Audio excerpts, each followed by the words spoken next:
सिद्धेभ्यः नमो अर्हन्ताणं नमो सिद्धाणं नमो आयर्याणं नमो वज्रायाणं नमो वै सवसानम् ऐसो पंचणमो यारो सर्वपावपणासनो मंगलाणं च सर्वेसिं परमं हवै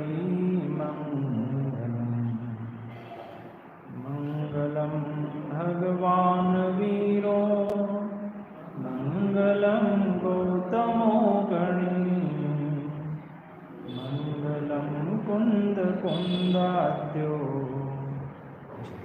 धर्मोऽस्तु मंगलम् सर्वमंगलमांगल्यं सर्वकल्याणकारकं प्रधानं सर्वधर्माणां जैनं जयतु शासनम् जैनं जयतु शासनम् प्रणम्योऽर्जुनं वीरम् अनन्तवर्णानदंसनसहावं वोच्चामिनियं सारं केवलिसुधकेवलीभणितं नमकर अनन्तोत्कृष्टदर्शन ज्ञानमय जिन वीर को कारुण्यम सार सुकेवली श्रुत केवली परिकथित को श्रुत केवली परिकथित को। दश लक्षण महापर्व के पावन अवसर हैं। उत्तम आकिंचन्य धर्म का दिन है। आकिंचन्य धर्म ही हमें प्रेरित करता है कि किंचित मात्र भी परिग्रह है तो वह धर्म के सम्मुख नहीं हो पाता है। पूर्ण परिग्रह त्याग कर ही वह मोक्ष मार्गी होता है। ऐसे इस आकिंचन्य धर्म के दिन भक्ति का क्या स्वरूप है, आचार्य कुंकुन भगवान ने इस नियमसार ग्रंथ में 187 गाथाएं, 12 अधिकार, 10वां अधिकार परम भक्ति अधिकार, आचार्य कुंकुन भगवान और टीकाकार मुनिराज पद्म प्रभ मलधारी देव भक्ति का जो बेजोड़ और सुंदर निरूपण इस 10वें अधिकार में किया है, वह हमारे भक्त बनने के लिए बहुत ही आवश्यक है। इस भक्ति अधिकार के स्वरूप को समझे बिना जगत में अनेक भक्त बने फिरते हैं। अपने आप को भक्त बने का कि हम भक्त हैं, हम प्रभु के भक्त हैं, ऐसा अहंकार लिए हुए घूमते हैं कि हमारे जैसा कोई भक्त नहीं है।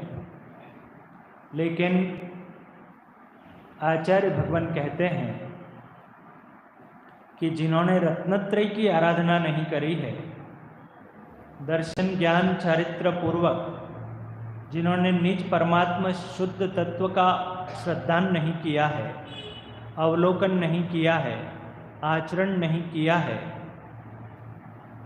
उनकी भक्ति का शुभारंभ ही नहीं होता है। भक्ति का आरंभ तो निज परमात्मा शुद्ध तत्व के श्रद्धांत से होता है कि साहब वो तो मुनियों के लिए बात होगी, हम श्रावकों का कोई सामान्य सी कोई चीज बताओ ना, श्रावकों के लिए बतलाओ ना।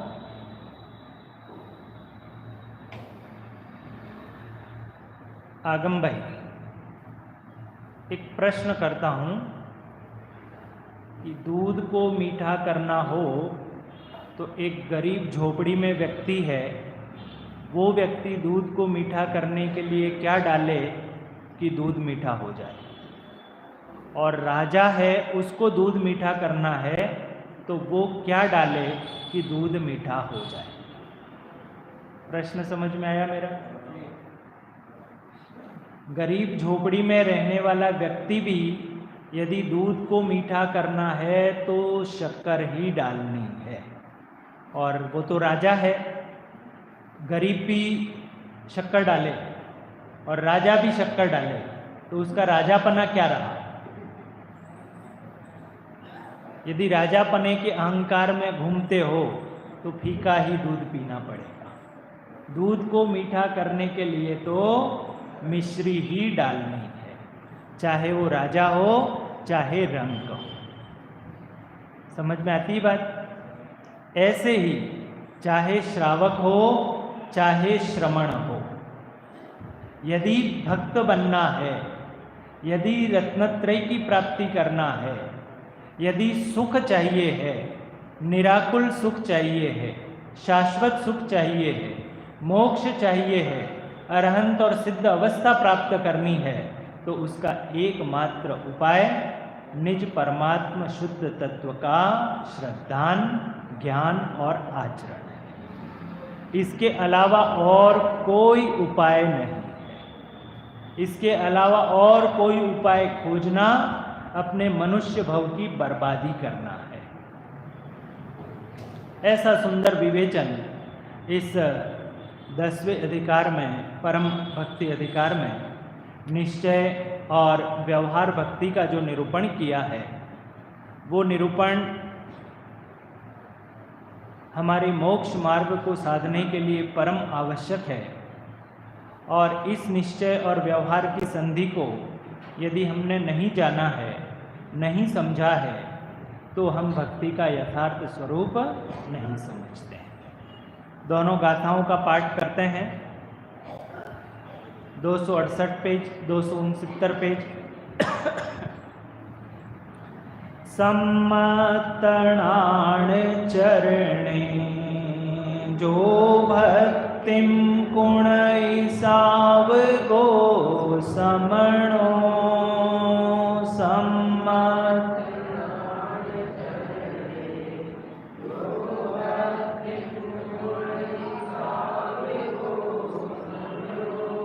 तत्सदुणी बुद्धि भक्ति होदिति जिणे हि पन्नतम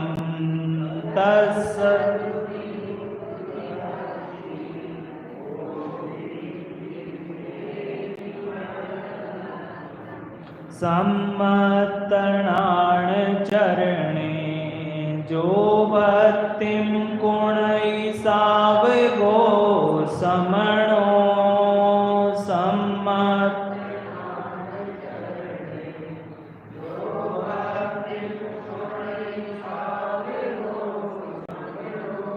तत्सदुणी बुद्धि भक्ति होदिति जिणे हि पन्नतम तत्सदु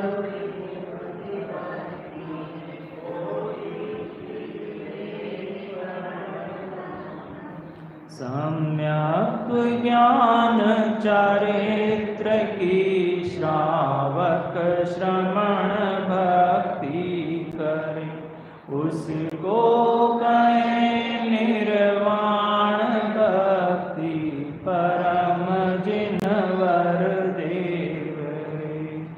मोक्षम गय पुरिसाणम गुण भेदम जानी ऊणते सिंपी, मोक्षम गय पुरिसाणम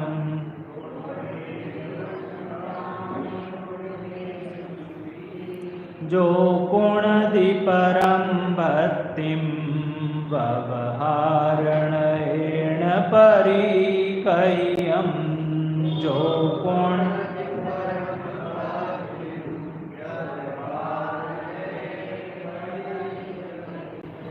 मोकम गय पुरिसाणम गुण भेदम जाने ऊणते सिंपी मोकम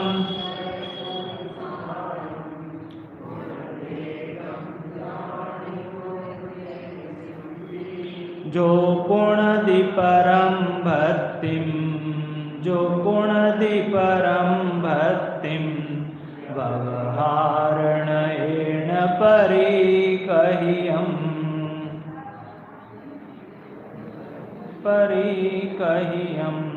जो मुक्तिगत हैं उन पुरुष की भक्ति जो गुण भेद से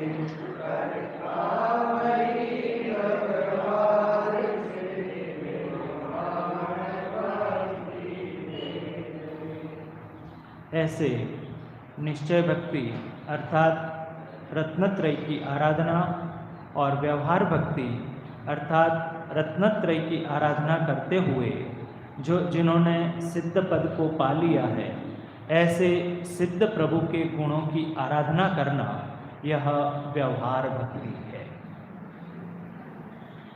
निश्चय पूर्वक ही व्यवहार होता है। यदि आत्मश्रद्धान है, आत्मज्ञान है और आत्मलीनता है, ऐसे आत्मलीनता पूर्वक उन अरहंत और सिद्ध की भक्ति की जाती है, उन अरहंत और सिद्धों के गुणों का अनुवाद किया जाता है, उन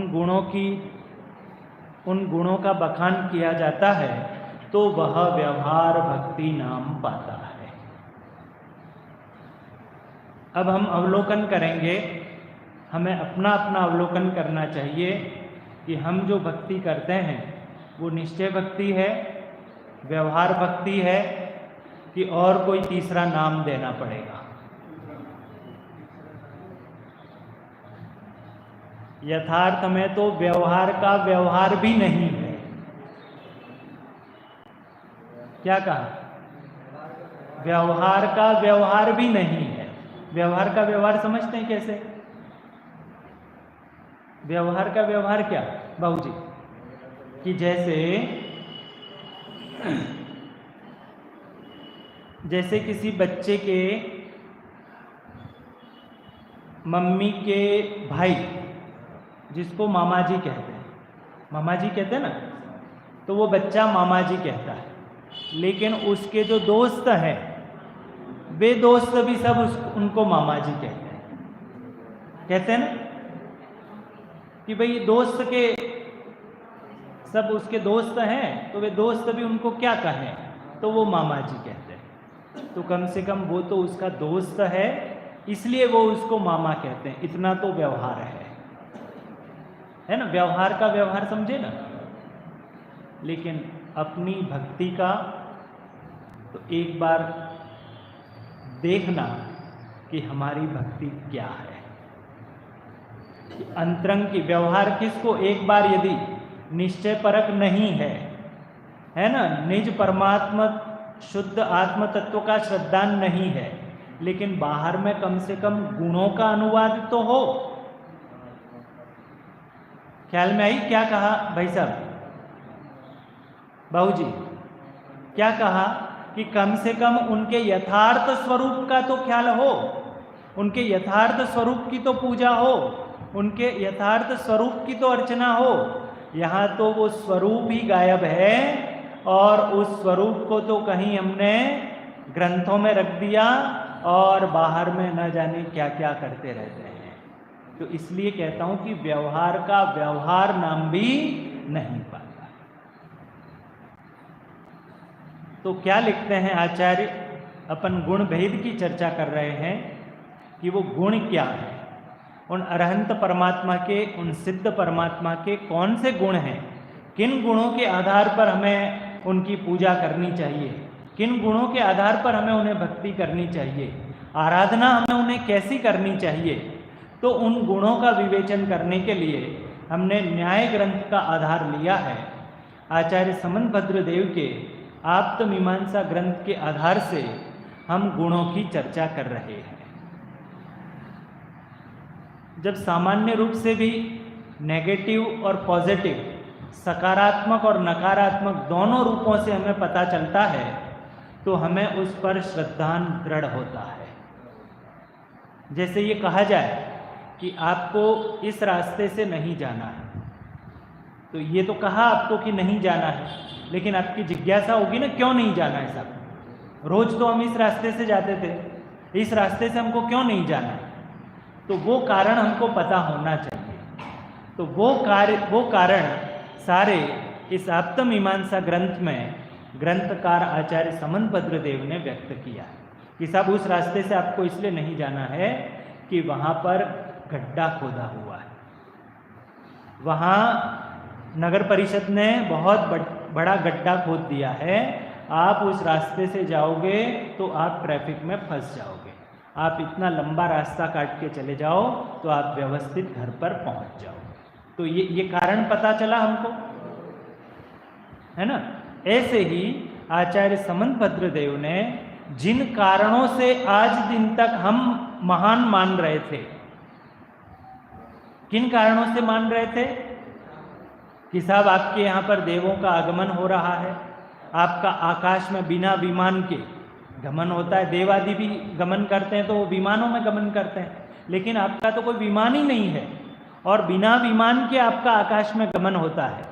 और बाहर अनेक सारी विभूतियाँ, छत्र चंवर इत्यादि इत्यादि सारी विभूतियाँ हैं।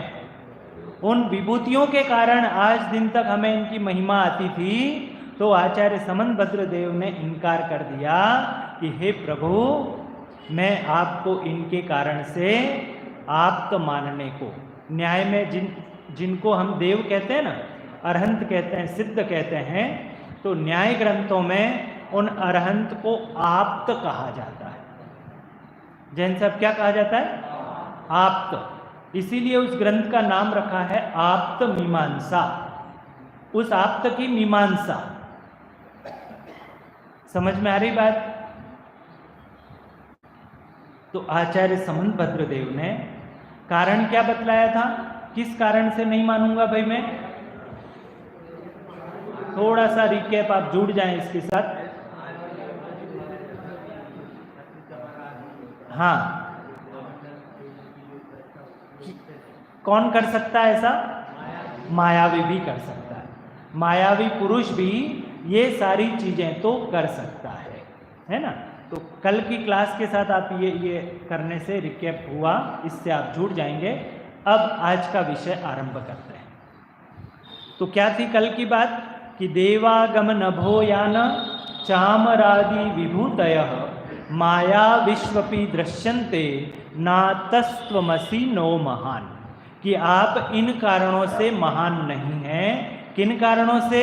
कि देवों का आगमन होना, छत्र चवर आदि का होना और आकाश में गमन होना। क्या कारण, तर्क क्या दिया उसके पीछे? कि ये तो मायावियों में भी पाए जाते हैं। तो मानो महावीर भगवान कहते हो कि कोई बात नहीं, ये तो मायावियों में पाए जाते हैं, लेकिन एक कारण मेरे पास ऐसा भी है कि जो मायावियों में नहीं पाया जाता। तो क्या कारण है वो? तो वो कारण का बखान करते हैं।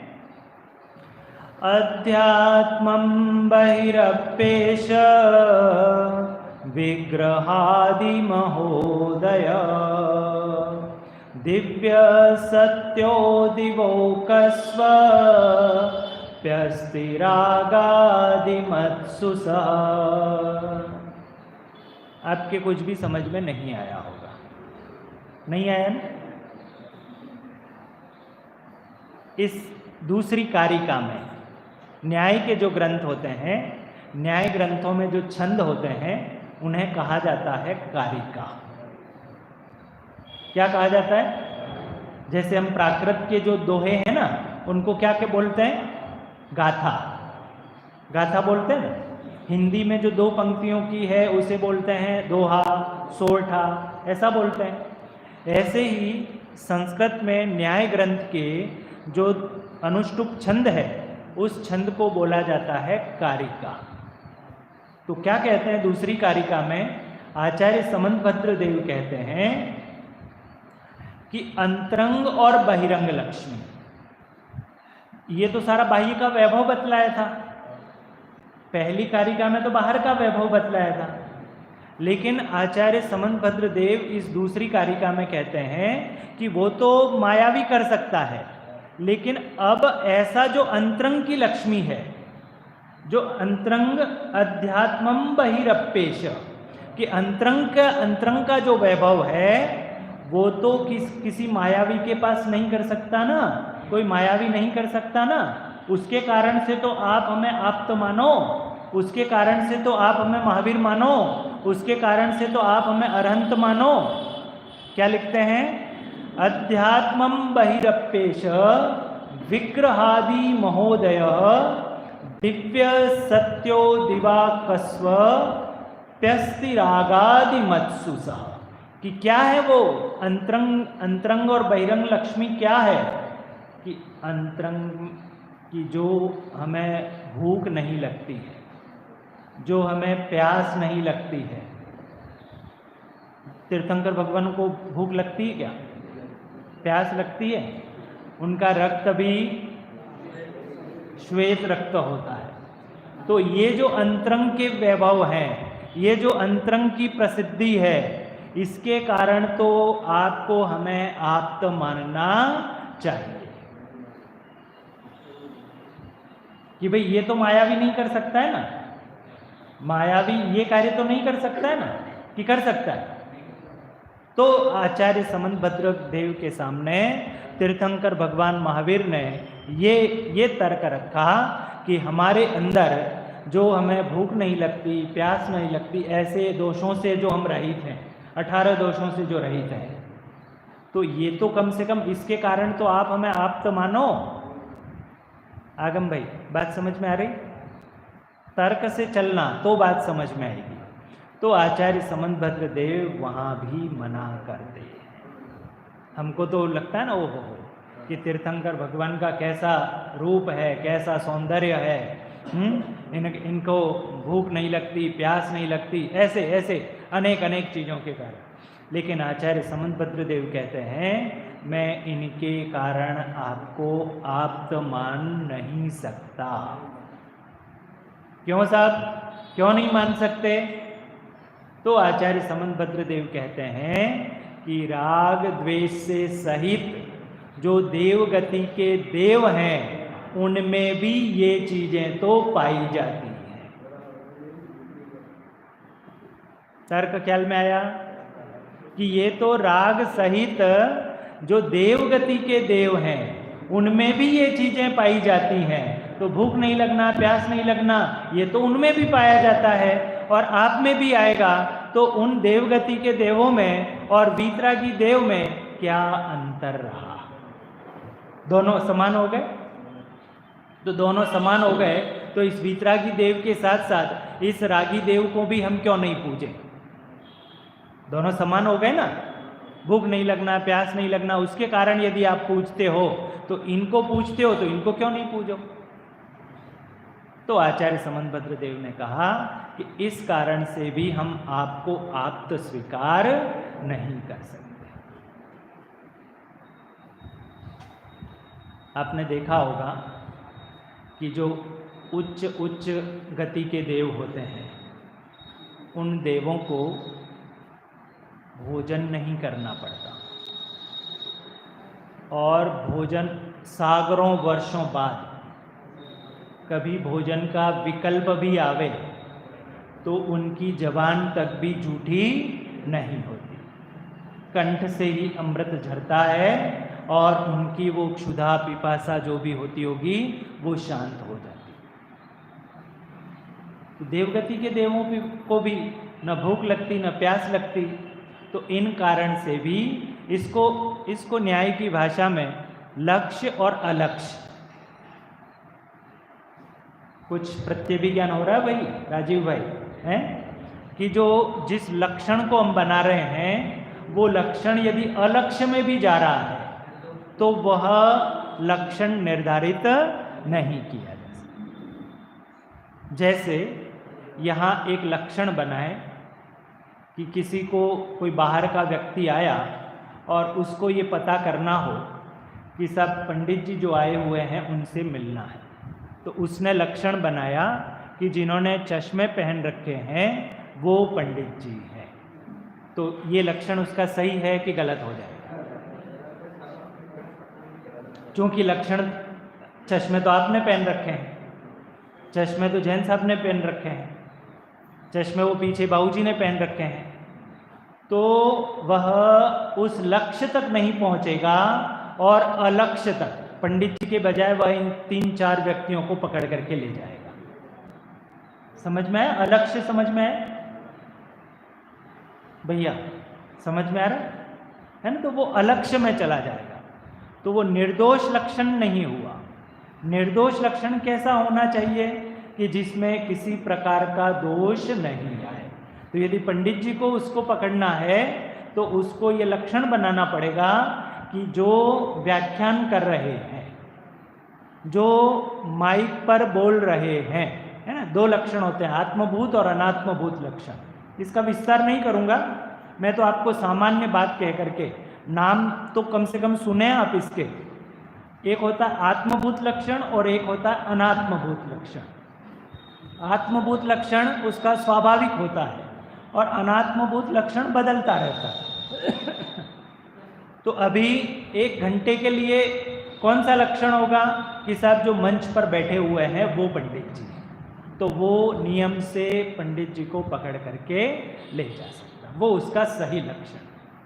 लेकिन यदि 1 घंटे बाद आए तो समझ में आई बात? फिर तो मंच पर नहीं बैठे हैं, तो फिर उसको ऐसा लक्षण निर्धारित करना पड़ेगा कि जो अन्य में घटित नहीं होता हो। कि सब कुर्ता पजामा पहन रखा हो तो कुर्ता पजामा पहनने वाले तो और लोग हो सकते हैं, तो ऐसा लक्षण होना चाहिए जो और किसी में घटित नहीं। ख्याल में आई बात? तो यहाँ पर ये जो लक्षण निर्धारित किया था कि साहब कि जिनको भूख और प्यास नहीं लगती उसके कारण से आप आप्त मानो, तो आचार्य समंत भद्रदेव ने कहा कि नहीं, यह तो देवों अर्थात अलक्ष्य में भी ये लक्षण जाता है, इसलिए हम इस कारण से भी आपको आप्त स्वीकार नहीं कर सकते। समझ में आ रहा है भाई साहब? ठीक लग रहा है आपको? तो यहाँ पर आचार्य समंत भद्रदेव ने इस दूसरे कारण से भी उन आप्त को अर्थात सिद्ध को अर्थात अरहंत को अरहंत मानने से इनकार कर दिया। अब मानो आचार्य समंत भद्रदेव के सामने तीर्थंकर भगवान महावीर, थोड़ा मैं स्पीड से चल रहा हूँ, जल्दी चल रहा हूँ, है ना? अब मेरे पास 1.5 क्लास है?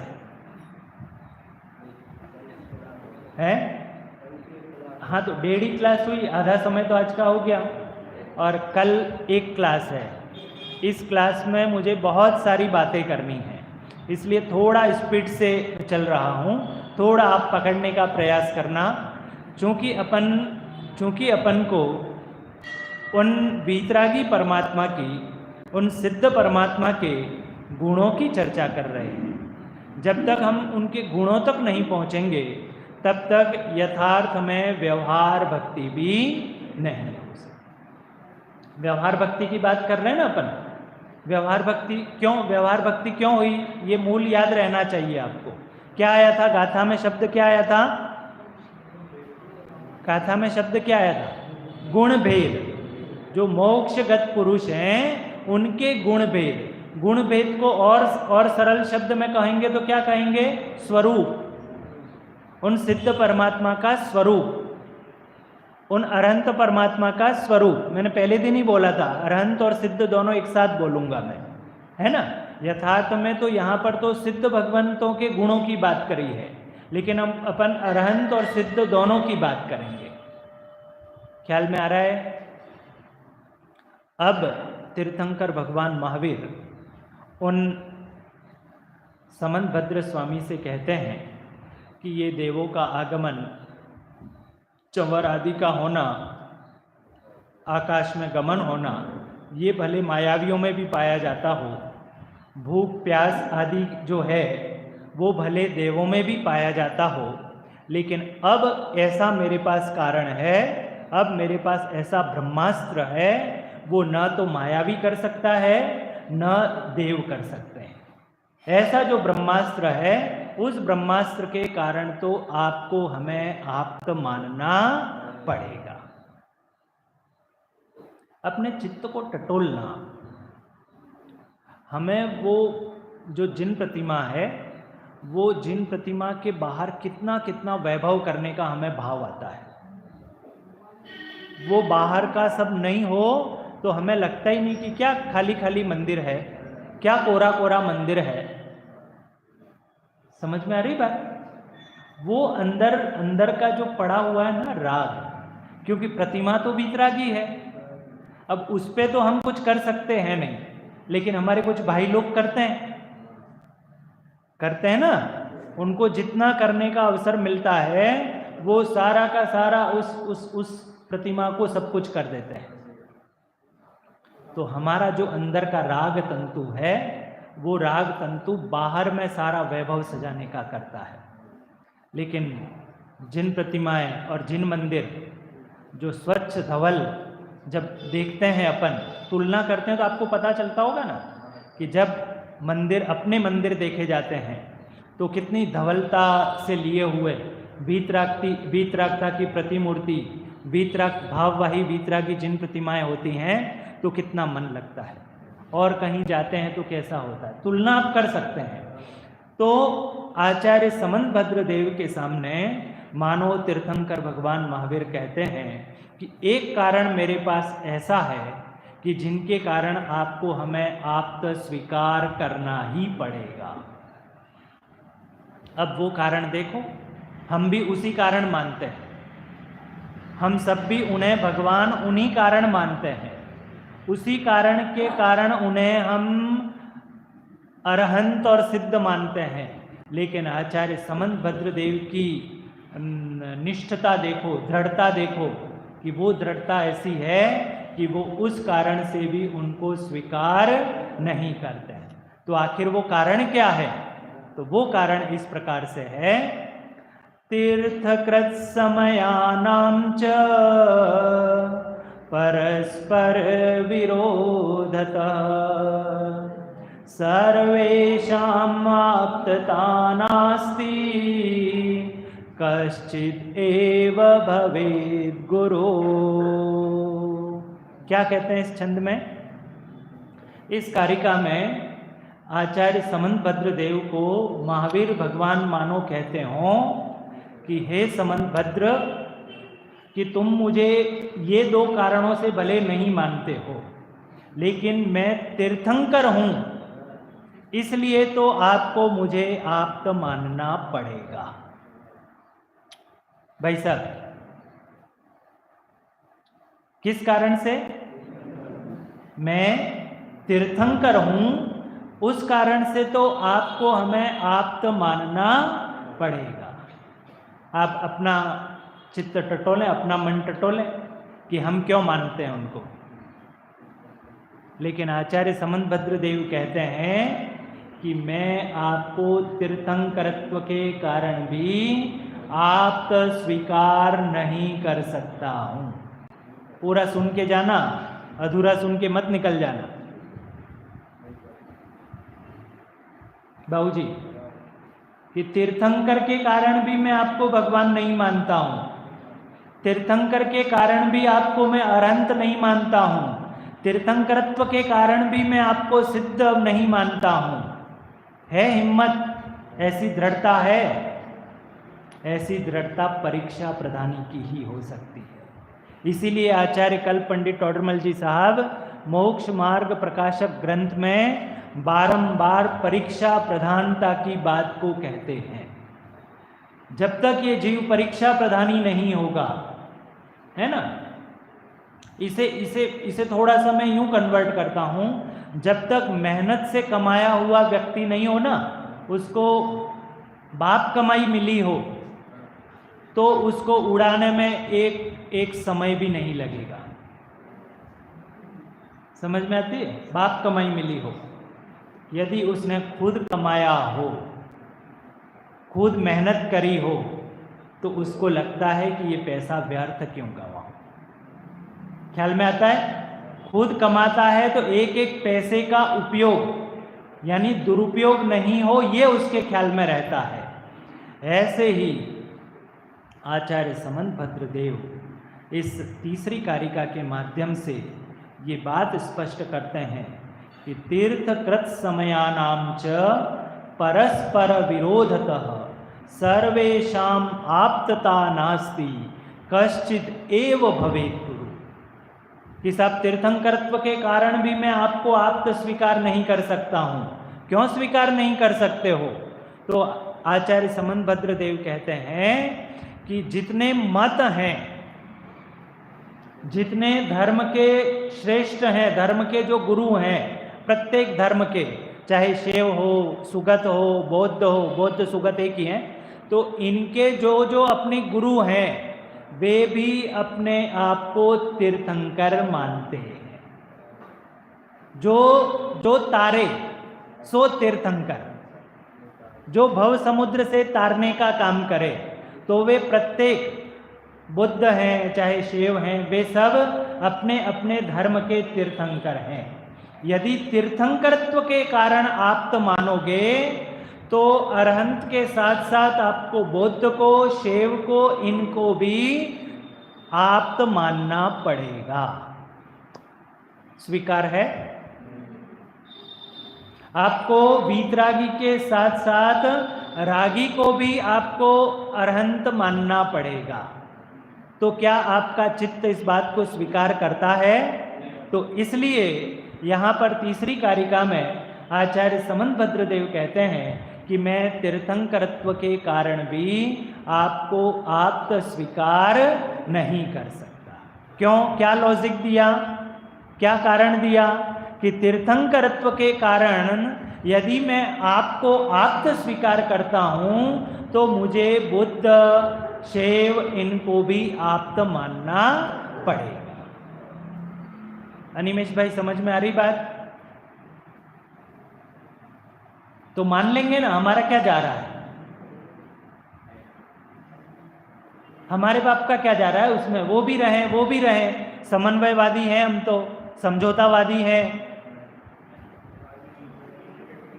भाई झगड़ा हो तो क्या कहते हैं कि समझौता करना चाहिए, लेकिन इस बात पर झगड़ा हुआ कि एक जन कहते हैं कि पानी का स्वभाव उष्ण है और एक जन कहते हैं कि पानी का स्वभाव शीतल है। अब क्या समझौता करें इसमें भाई, सब बताओ। बाबूजी क्या समझौता करें इसमें? कि 50% उष्ण मान लें पानी का स्वभाव और 50% शीतल मान लें।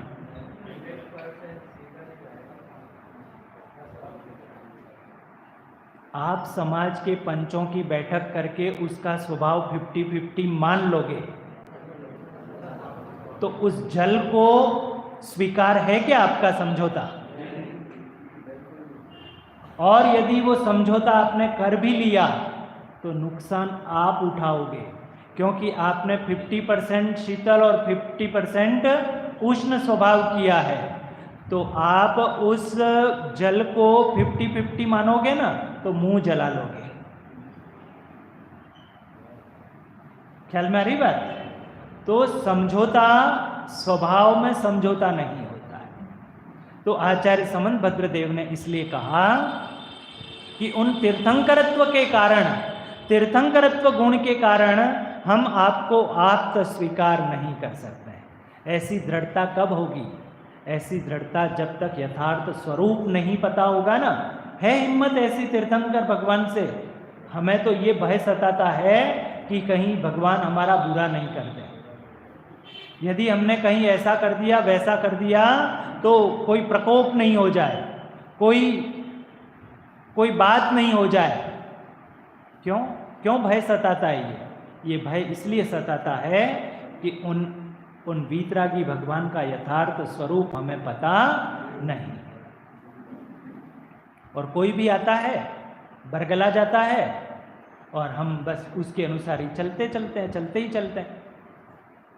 तो ऐसे वीतरागी भगवान का जो स्वरूप है वो आचार्य समंतभद्र देव यहाँ पर लिखते हैं कि हम तीर्थंकरत्व के कारण भी आपको आप्त स्वीकार नहीं कर सकते। लेकिन यहाँ पर उन्होंने एक क्लू छोड़ा है। फिर इस कारिका को मैं पढ़ता हूँ, आपके ख्याल में आएगा। तीर्थकृत समयानां च परस्पर विरोधतः, कि हम तीर्थंकरत्व के कारण आपको आप्त स्वीकार इसलिए नहीं करते हैं कि तीर्थंकर के जो उपदेश हैं उनमें परस्पर विरोध है। कि एक तीर्थंकर तो कहते हैं कि नित्यानित्य वस्तु का स्वभाव है, और एक कहते हैं कि नित्य ही है, एक कहता है कि अनित्य ही है। समझ में आ रही बात? कुछ थोड़ी सी कठिन तो लगती होगी, है? हाँ, मोक्ष मार्ग प्रकाशक में भी आई बात ये। बाबू जी, कठिन लग रही है कि समझ में आ रही है? पीछे भाई साहब, अमित जी, अनिमेश भाई, प्रासुप भाई, कठिन थोड़ी लग रही है? कठिन लग रहा है? थोड़ा थोड़ा लग रहा है? देखो सरल करते हैं इसको कि भाई, हाँ कुछ बोले क्या यहाँ से? हैं? हाँ, तो लेकिन वो जो अन्यमति है ना, वो तो नियत ही मानता है और एक अनियत ही मानता है, और एक ऐसा मत है कि वो नित्यानित्य कहता है।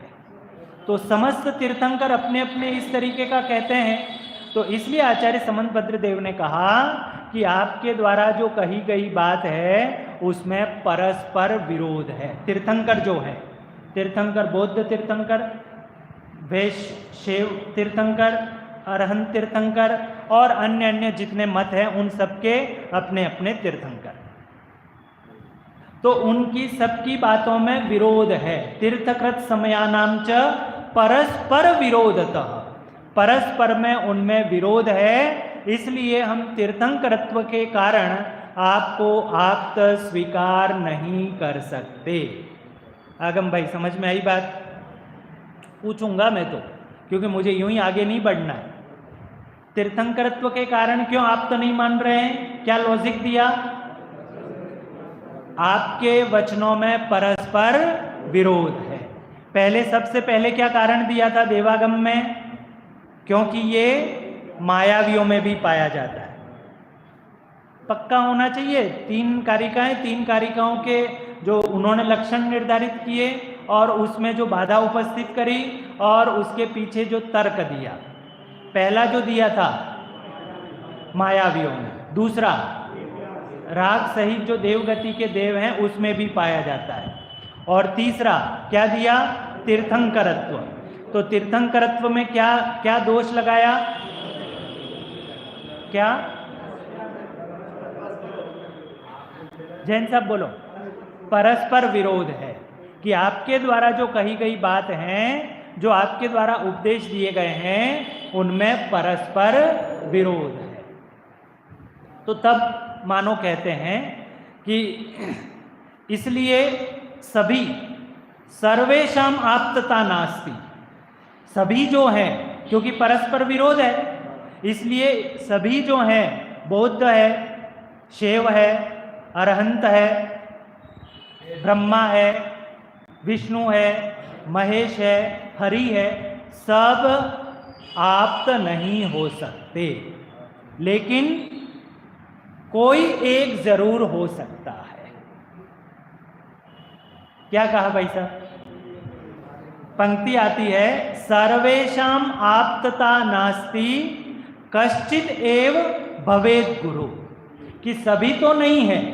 एक नित्य कहता है, एक अनित्य कहता है, एक नित्यानित्य कहता है, एक कूटस्थ कहता है, लेकिन इन सब में कोई एक जरूर है। अब कौन है ये हमें नहीं पता। भाई ऐसा क्यों कहा, इसका बैकग्राउंड समझो। इसका बैकग्राउंड ये है कि अन्य मतियों को सर्वज्ञ नाम का कोई पदार्थ होता है, इस बात से ही इनकार है। क्या कहा भाई? सर्वज्ञ यानी 3 लोक और 3 काल की बातों को एक साथ जान सकता हो, ऐसा कोई ज्ञान होता है और ऐसा कोई उस ज्ञान का धारक होता है, ऐसा मानने में उनका जो क्षयोक्षम ज्ञान है, उस क्षयोक्षम ज्ञान में ऐसे दिव्य ज्ञान को मानने में उनको हर्ज है। वो उस बात को स्वीकार नहीं कर पाते कि ऐसा कोई हो ही नहीं सकता है। तो तब तो एक न्याय ग्रंथ में तो आचार्य भगवान ने ऐसा तर्क दिया है वहाँ पर कि तुम जो कहते हो कि सर्वज्ञ होते ही नहीं हैं, तो तुम जो कहते हो कि सर्वज्ञ अभी नहीं होते हैं, ऐसा कहते हो, तो ये बात तो हमें भी मान्य है कि सर्वज्ञ यहाँ नहीं होते हैं, ऐसा कहते हो, तो ये बात भी हमें मान्य है। लेकिन सर्वज्ञ अभी नहीं होते हैं, यहाँ नहीं होते हैं और कभी नहीं होते हैं, ऐसा तुम किस ज्ञान के आधार पर कहते हो? तर्क समझ में आया? तुम 3 लोक और 3 काल की बात जो कह रहे हो, वो किस आधार पर कहते हो? तुम जो कह रहे हो 3 लोक और 3 काल की बात, इसका मतलब तो सर्वज्ञ का ज्ञान तुम्हारे पास हो गया ना। समझ में आई बात? तो वहां पर इस तरीके से सर्वज्ञ की सिद्धि की जाती है। यहां इस प्रकरण में आओ कि यहां पर आचार्य समंतभद्र देव ने क्या कहा कि कश्चित एव भवेत गुरु, कि कोई एक, तो उनको भी अंदर ही अंदर गिलगिलियां छूट रही हैं कि हम भी पूज्य हो सकते हैं। इन आरहत मतानुयायियों के द्वारा कहीं हमारा भी नंबर लग सकता है। बीच में एक प्रचलन हुआ था, अब नहीं चलता, लेकिन जब पंच कल्याणक प्रतिष्ठा महोत्सव होते हैं ना, तो उसमें पहले दिन, दूसरे दिन, तीसरे दिन तो खूब मेला लगता है, खूब भीड़ लगती है। लेकिन जिस दिन भगवान विराजमान होते हैं और जिस दिन कलश चढ़ना होता है, उस दिन भगवान विराजमान करता और कलश चढ़ाने वाले ही रहते,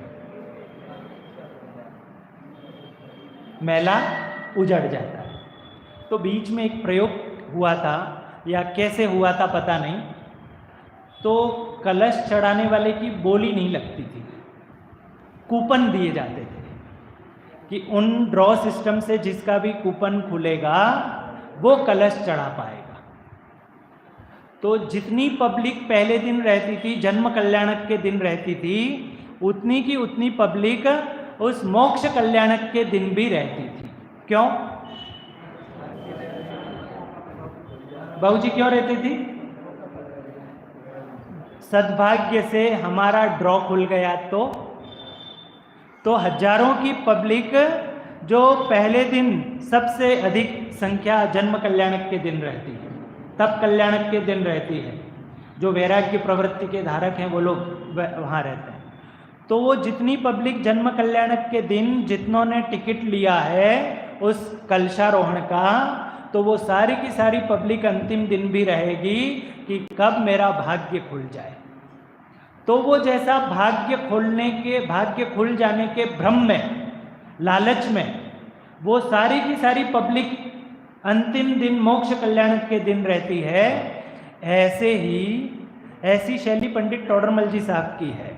आप यदि मोक्ष मार्ग प्रकाशक का बहुत सुंदर तरीके से, बहुत अच्छी रीति से यदि आप उसका स्वाध्याय करते होंगे, जैन साहब ये शैली पकड़ना, इसको क्या लिखते हैं टोडरमल जी साहब कि कोई कहता है कि साहब हमने तो ऐसा सुना है, हमने तो ऐसा देखा है, हमने तो ऐसा सुना है, तो टोडरमल जी साहब कहते हैं कि भाई तुम्हारी बात भी यद्यपि सत्य है, परंतु यू टर्न। ख्याल में ही बात? पहले ही उसकी बात को टाल दोगे कि नहीं तुम तो गलत हो, तो वो बात ही तुम्हारी नहीं सुनेगा। इसको आप अपने जीवन में भी अपनाना, आपका लौकिक जीवन भी सुखी हो सकता है।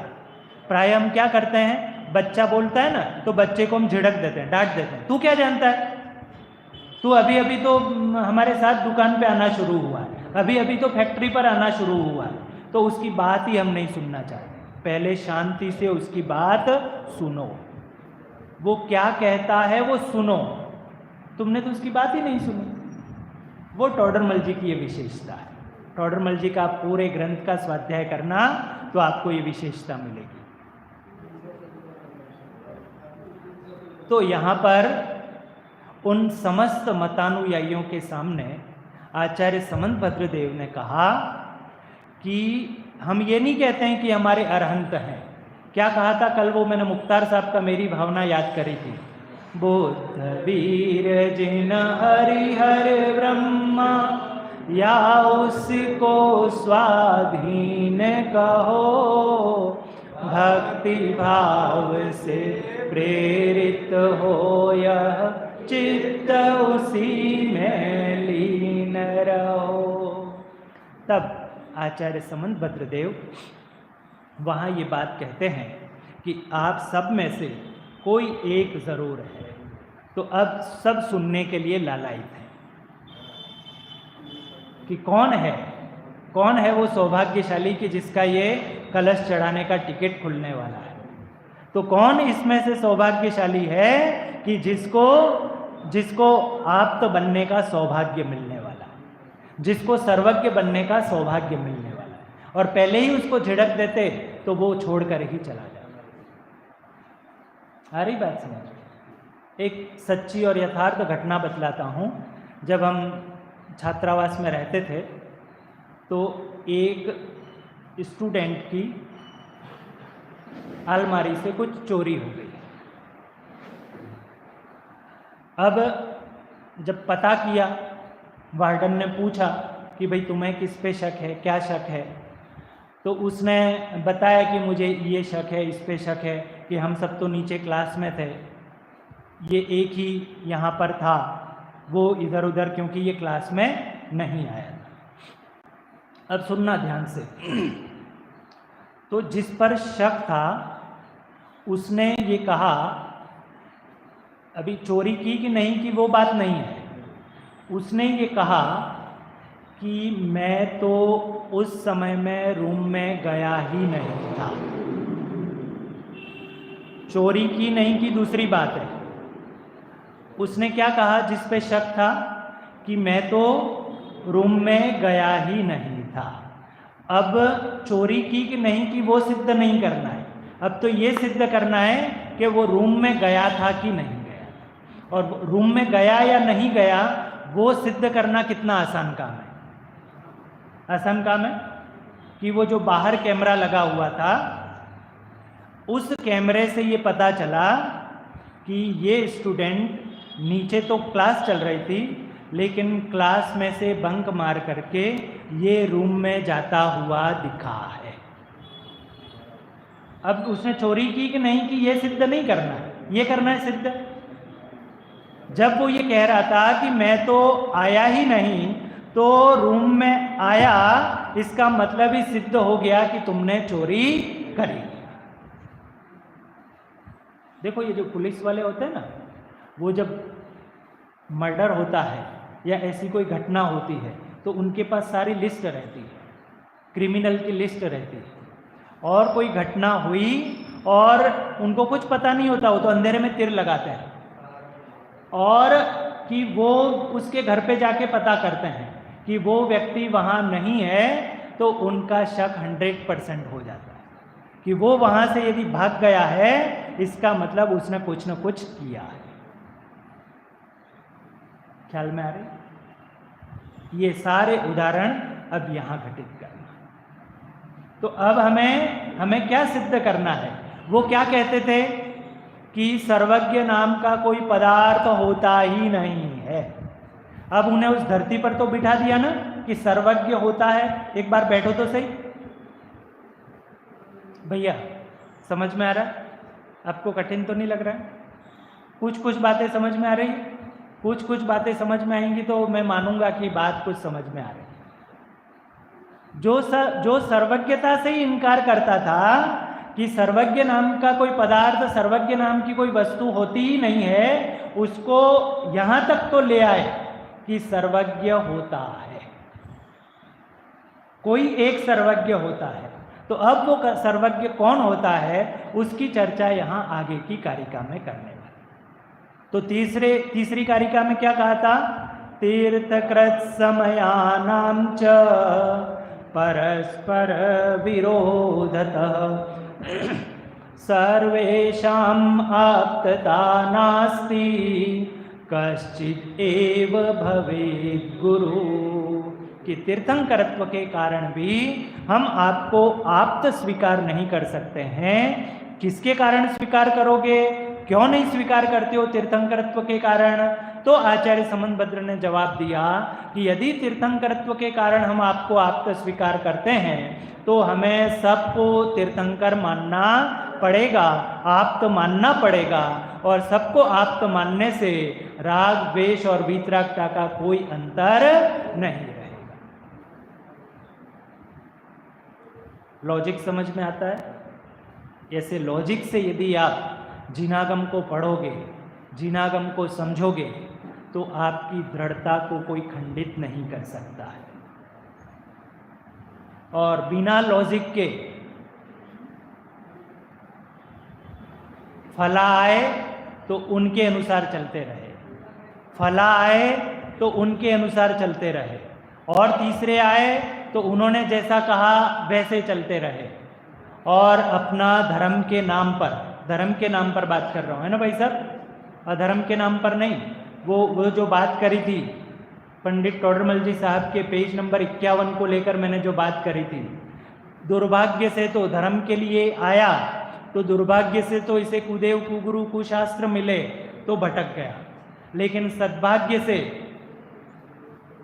सुगुरु सुशास्त्र भी मिले, लेकिन नयों को नहीं जाना, व्यवहार नहीं के कथन को निश्चय नहीं से समझने लगा, और निश्चय नहीं के कथन को व्यवहार नहीं का समझने लगा, तो वहां पर व्यवहाराभास खड़ा हो गया।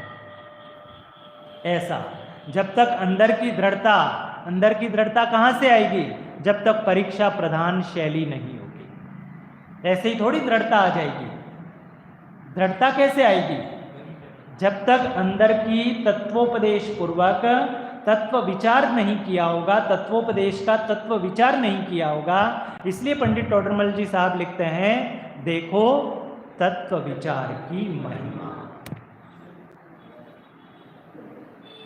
जब तक वो तत्व विचार नहीं किया होगा तो हमारी लुटिया को कोई भी डुबा सकता है। यदि अपनी लुटिया को सुरक्षित संरक्षित रखना है तो अपने आप को दृढ़ कीजिए। कैसे दृढ़ करेंगे? निरंतर तत्वाभ्यास से, निरंतर न्याय शैली से, निरंतर अंतरंग में परीक्षा प्रधान शैली से।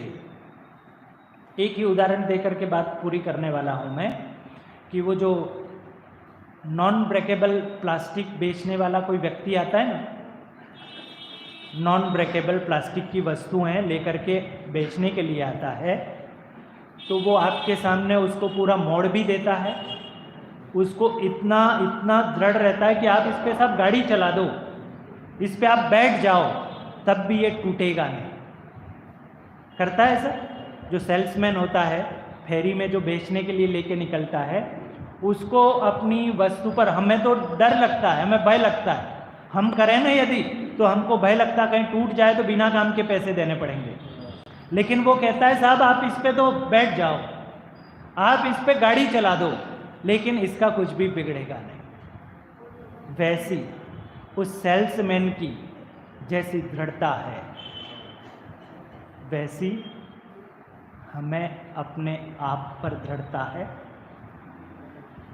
वो उसको इतनी दृढ़ता क्यों है? उसको इसलिए दृढ़ता है कि उसने 50 सामान ऐसे बेच दिए हैं, और उसने ये देख लिया है, उसने ये अनुभव कर लिया है कि ये टूटता नहीं है, ये नॉन ब्रेकेबल वस्तु है। तो ऐसी दृढ़ता ऐसा विश्वास, इसी का नाम शास्त्रीय भाषा में सम्यक दर्शन कहा जाता है। किसका? निज आत्म तत्व का श्रद्धा, और निज आत्म तत्व का श्रद्धान पूर्वक जो गुण भेद हैं, है ना। अभी मैं आपको यहीं रोकता हूँ, क्योंकि अब जो मैं अगली कारिका लूँगा उसमें बहुत खुलासा और उसमें टाइम लगने वाला है, इसलिए उस कारिका को मैं अधूरी नहीं छोड़ना चाहता हूँ।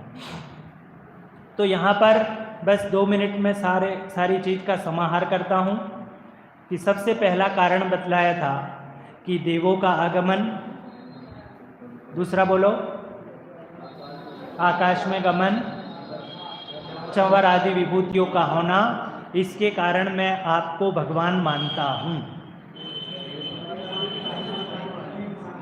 नहीं, क्यों नहीं मानता हूँ? क्योंकि ये मायावियों में भी हो सकता है। दूसरा कारण दिया था कि भूख प्यास इत्यादि का नहीं लगना, बाहर का शरीर जो होता है ना, परम औदारिक शरीर होता है ना, पसीना इत्यादि नहीं आता है, तो बस एक ही शब्द में बोल देंगे परम औदारिक शरीर होता है। तो आखिर है तो शरीर ही ना। तो परम औदारिक शरीर के कारण हमें आप तो स्वीकार करो, तो आचार्य संबंध भद्रदेव ने मना बोल दिया था कि उसके कारण भी हम आपको तो स्वीकार नहीं कर सकते। क्यों? क्योंकि जो राग से सहित देव हैं उनमें भी ये पाया जाता है, इसलिए हम आपको तो स्वीकार नहीं कर सकते। तीसरा कारण, तीर्थंकरत्व के कारण आप हमें तो स्वीकार करो, तो उसके कारण भी आचार्य संबंध भद्रदेव ने मना बोल दिया कि हम तीर्थंकरत्व के कारण भी तो स्वीकार नहीं कर सकते। क्यों? आगम भाई, परस्पर विरोध है, आपके कथनों में परस्पर विरोध है, इसलिए हम तीर्थंकरत्व के कारण भी तो स्वीकार नहीं कर सकते। इन जो बाह्य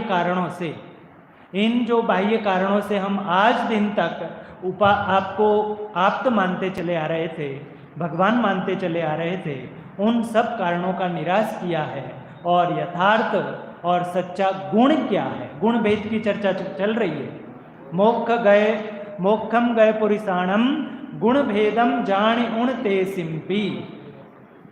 वो गुण आखिर क्या है, उन गुणों की चर्चा और उन गुणों की वार्ता हम कल की क्लास में करेंगे कि वास्तव में उन मोक्षगत पुरुषों के गुण कौन से हैं। उन गुणों का, उनका हम यथार्थ में स्वरूप जान करके आराधना करें तो निश्चित रूप से हमारे भाव का अभाव होगा। ऐसा सुंदर विवेचन इस नियम सार ग्रंथ में किया।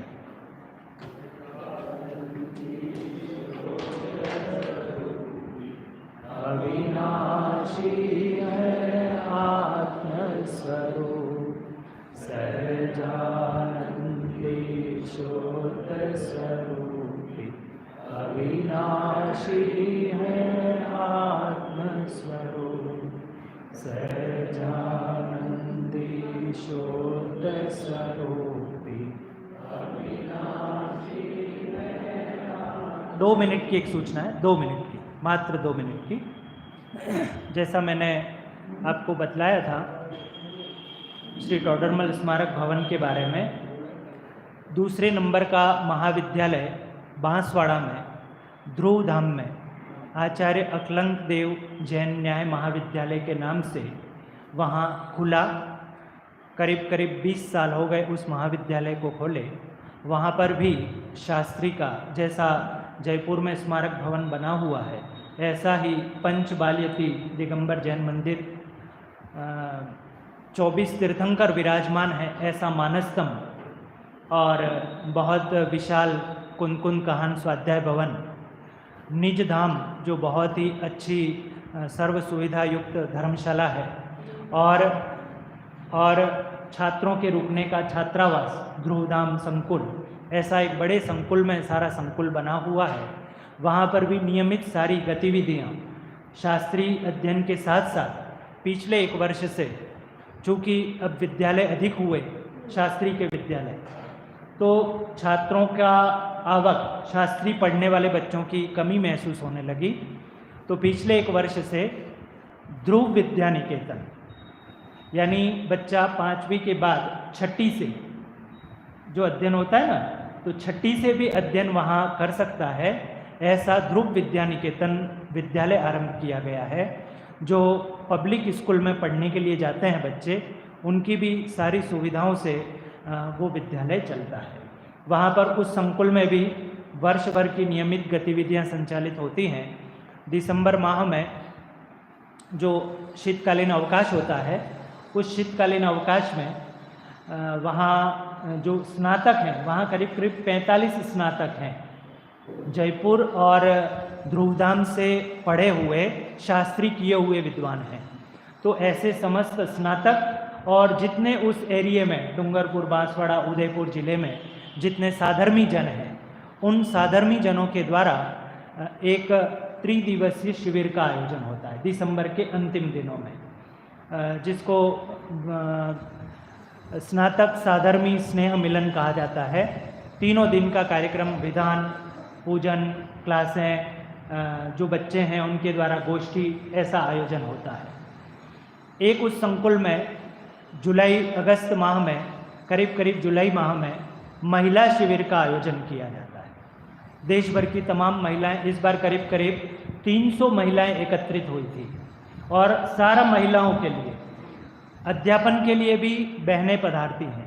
अभी जो यहाँ बहनें अपने वितराग विज्ञान भवन में आई हुई हैं, बासंती बहन और प्रतीति बहन और जीनल बहन, ये तीनों बहन पधारी थी। और मई और जून में, अप्रैल, मई, जून, ये समय बच्चों की जैसी सुविधा होती है, उस सुविधा के अनुसार बाल संस्कार शिविर का आयोजन किया जाता है। इस बार देश भर में पहला प्रयोग ध्रुवधाम संकुल में हुआ था। देश भर में जितनी भी पाठशालाएं हैं, उन सब पाठशालाओं को आमंत्रित किया था। बाल संस्कार शिविर तो हर जगह लगते हैं, लेकिन उन पाठशालाओं के माध्यम से उन पाठशालाओं के गुरुजी उनको लेकर के आए थे, और उन पाठशालाओं के बीच में स्वस्थ कंपटीशन, वो एक प्रयास किया गया था। ऐसे नियमित गतिविधियां वहाँ संचालित होती हैं। और वो ध्रुवधाम संकुल की स्थापना मात्र एक परिवार, गायक परिवार, आप नाम जानते होंगे, आप शिखर जी जानते होंगे, तो महिपाल जी गायक जो उस कुनकुन कहान तीर्थ सुरक्षा ट्रस्ट के महामंत्री हैं, उन परिवार के माध्यम से उसकी स्थापना की गई। बाद में तो सब देश भर के श्रेष्ठियों का और समाजजनों का योगदान उसमें मिलता रहा। तो ऐसा संकुल वहाँ पर भी चलता है। ये एकमात्र आपको जानकारी देनी थी। और सभी माताओं, बहनों से, भाइयों से जब शिविर का और ऐसे ऐसे प्रसंग होते हैं, तब समय निकाल करके आप पधारें। आपका पूरा मंडल की मंडल वहाँ आ सकता है। अभी बॉम्बे का मंडल आया था, महिलाओं का सारा मंडल, उनकी 60 से 70 जो महिलाएं थी, वे सब अपना मंडल लेकर के पधारी थी। तो आप पूरा का पूरा मंडल लेकर के वहाँ पधारें, और सारी सुविधाएं, जो सुविधाएं मिलनी चाहिए वो सुविधा वहाँ मिल सकती है। ऐसा उस संकुल में आयोजन होता है। आप सभी दर्शनों के लिए पधारें, बच्चों को प्रेरित करने के लिए पधारें, ऐसा आप सबसे हार्दिक हार्दिक निवेदन।